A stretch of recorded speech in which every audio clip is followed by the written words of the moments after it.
suis arrivée à l'église, c'était un dimanche, on a fini de prier, mon mari et moi, nous sommes rentrés.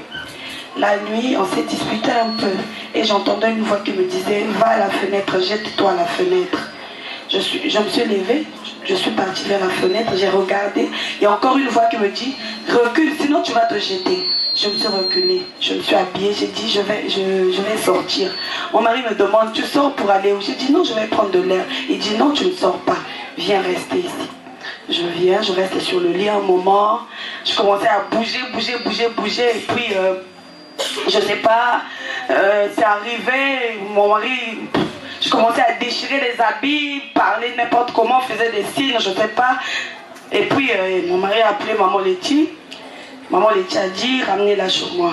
On m'a ramené chez Maman Letty, on a prié.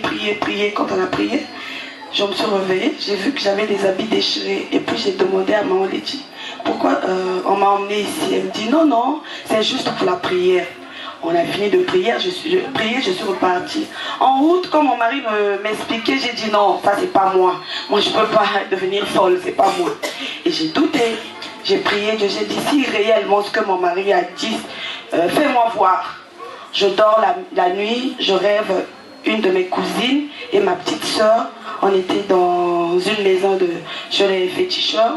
Et j'ai vu un homme élancé et sorti. Il m'a remis une cape. Il a dit, je te fais porter cette cape. C'est avec cette cape que je vais te reconnaître quand je viendrai te chercher. Il m'a mis encore une foulard rouge sur la tête.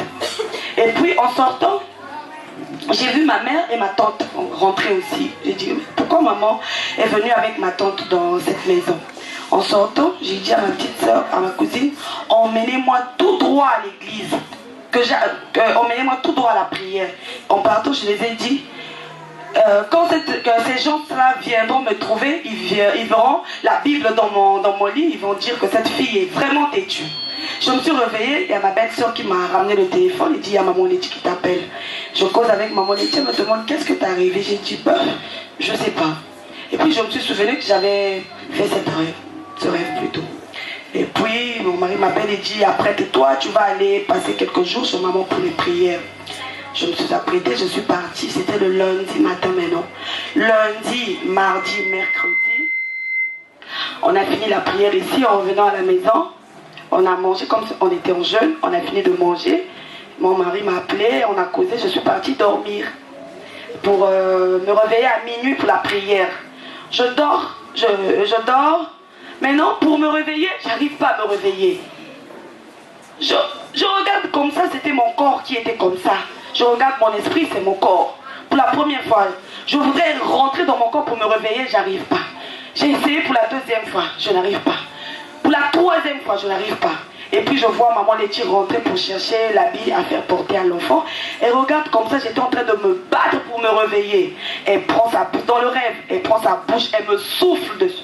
Quand elle m'a soufflé et le souffle de vie est revenu, j'ai sauté sur le lit, je suis sortie, j'ai dit maman. Et j'ai vu, il y avait maman, papa, tout le monde là au salon.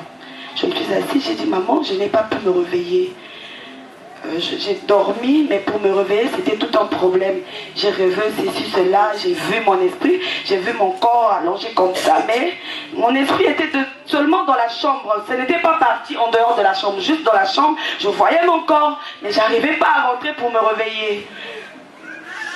Je remercie le Seigneur. Amen. Est-ce que tu peux acclamer pour le Seigneur? Vous voyez comment le diable fait des choses. Alléluia. Elle était là dimanche, elle a servi son Dieu.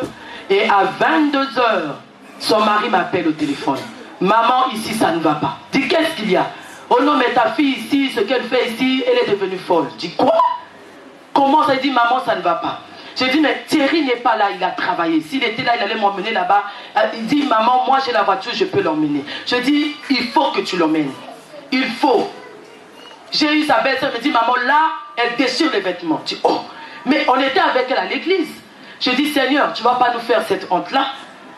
Quelqu'un qui est à l'église, qui t'a servi, elle rentre à la maison, quelque temps après, elle devient folle. Bien aimé, j'ai appelé Papa Tony, on était avec Papa Manique, on a dit, on doit se lever. Pendant qu'ils sont en route, nous, on s'est levés. Parce qu'on avait un programme de jeûne et prière de 7 jours qu'on va même clôturer aujourd'hui. On avait déjà commencé le dimanche soir. J'ai dit, tu l'emmènes. Ils sont venus peut-être à 23h30. Nous, on était déjà dans l'intercession. Quand je l'ai vu rentrer, bien aimé, j'ai eu envie de pleurer. Je dis, ici, si je fais couler l'âme, l'ennemi aura la force. Elle était folle. Elle avait les habits déchirés. Elle faisait des gestes comme une folle. Quand tu regardes ses yeux, ce n'est plus elle. Et c'était l'esprit. Et quand ils sont rentrés, nous, on était déjà dans l'intercession. On l'a attaqué directement.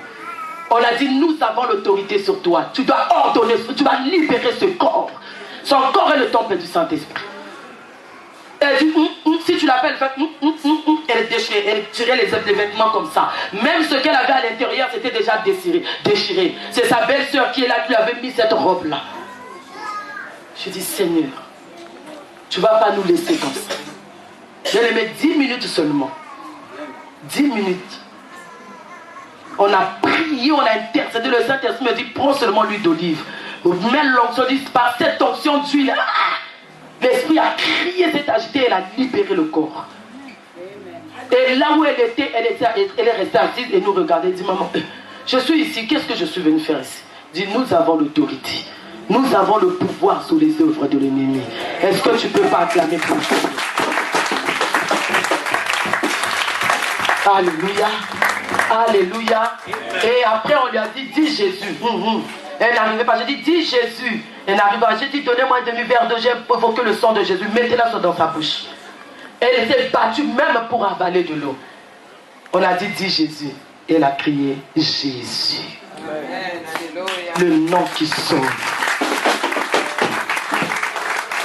Je dis, moi, nous sommes en jeûne de prière de 7 jours.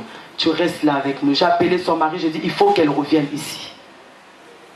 Elle est revenue, nous avons prié.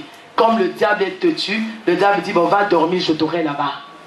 Voilà pourquoi parfois on vous dit que non, la personne est morte dans le sommeil. Elle n'a pas pu se réveiller. Et c'est là où elle m'a vu dans le sommeil, je suis rentré de ma chambre. Elle est là, en bon état. Elle a servi son Dieu, elle est en train de prier. Est-ce que tu ne peux pas acclamer pour ça? Bien aimé, je t'assure, si on n'avait pas Jésus-Christ, elle serait folle aujourd'hui. Mais qu'est-ce que le monde n'allait pas dire? Elle est venue de l'église. Surtout qu'on me traite de tout.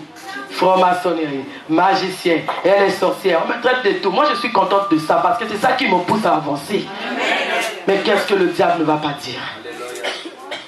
Alléluia. Je bénis le Seigneur quand je la vois. Son mari était là. Le feu. Le feu. Il dit le feu, il recule. Le feu.